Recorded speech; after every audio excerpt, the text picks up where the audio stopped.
ئەوە بوو لە ساڵی پارێزانکۆی چارمۆ تووشی ئەو ڕووداوە بوو بە سوتای تاقیەکانی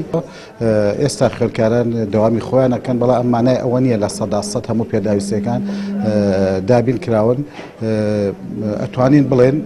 خوێندن بەردەوامە لە هەندێک بەشیانە شتی باشترمان پەیدا کردو بەڵام لە هەندێک بەشیانە هەر نەقسمان هەیە لەبەرەوەی حکوومەتیش لەو ئەزمەدارەیە بۆ لەوانەیە نەمانتوانێت بپێی توانە بەڵام ئەوەی کە زۆر گرنگە جگە لە تاقیەکان ئێمە لە زانکۆی چەڕوون مشکلەیەکی زۆرمان لەگەڵ بینا هەیە.